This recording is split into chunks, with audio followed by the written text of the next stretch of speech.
Salut mes gourmands, c'est la pleine saison de l'ail des ours, alors on en profite, on se fait plaisir et aujourd'hui je vous propose donc la réalisation de ce petit fromage frais à l'ail des ours tout simplement.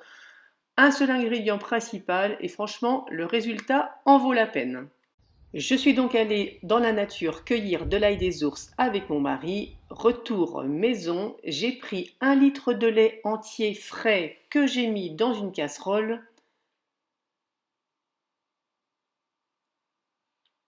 J'ai allumé ma plaque, mais alors attention, pas trop fort, vous mettez puissance moyenne et vous laissez chauffer doucement en faisant des huit dans votre casserole sans arrêter pour que ne pas que ça attache au fond. Là vous voyez, j'ai une sonde donc je l'ai utilisée.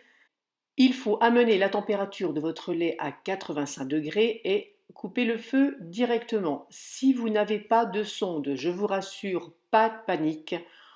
Quand vous commencez à avoir une légère couche de mousse à la surface de votre lait, vous arrêtez donc le feu. Hors du feu, vous ajoutez 3 cuillères à soupe de vinaigre cristal, vinaigre blanc, vous l'appelez comme vous voulez, pas de souci. Vous pouvez utiliser du vinaigre de cidre si vous en avez. Vous évitez juste le vinaigre balsamique ou le vinaigre de vin qui vont colorer votre lait. Et vous allez voir, ça tranche immédiatement.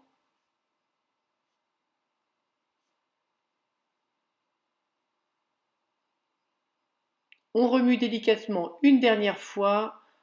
On va ensuite couvrir et laisser reposer pendant 15 à 20 minutes.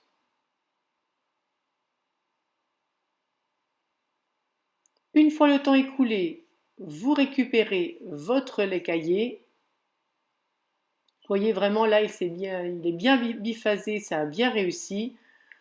Vous mettez une passoire fine, un chinois dans une casserole, dans un récipient. Vous mettez à l'intérieur une étamine si vous en avez, sinon un linge propre fera l'affaire. Et vous allez venir y verser votre lait caillé.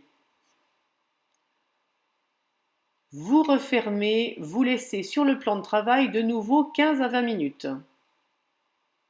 Pendant ce temps, moi j'ai bien lavé mon ail des ours, je l'ai passé à plusieurs eaux vinaigrées et vous allez venir ciseler finement. Alors, l'ail des ours, j'utilise les feuilles, j'utilise les boutons, j'utilise les fleurs, tout y passe parce que c'est vraiment très bon.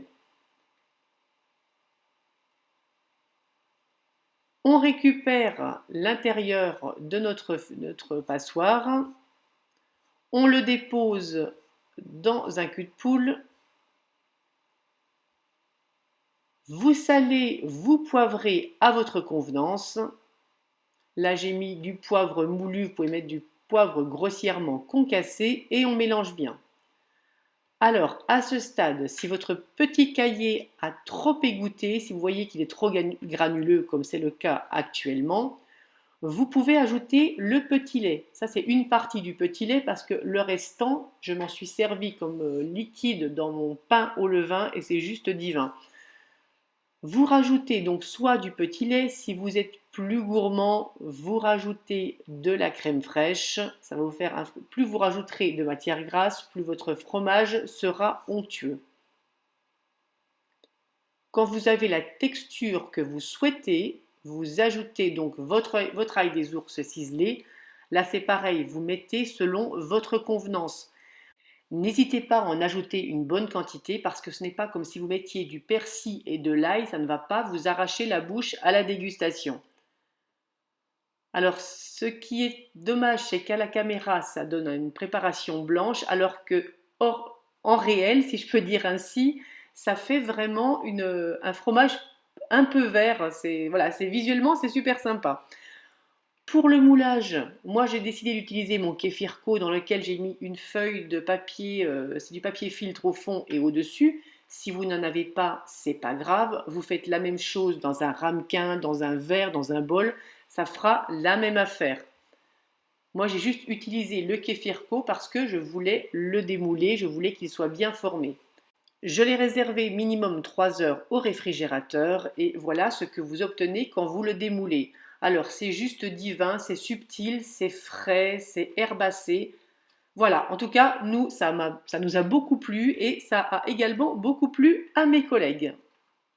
Voilà mes gourmands, merci d'avoir regardé cette vidéo. Je vous dis à très vite pour une prochaine gourmandise.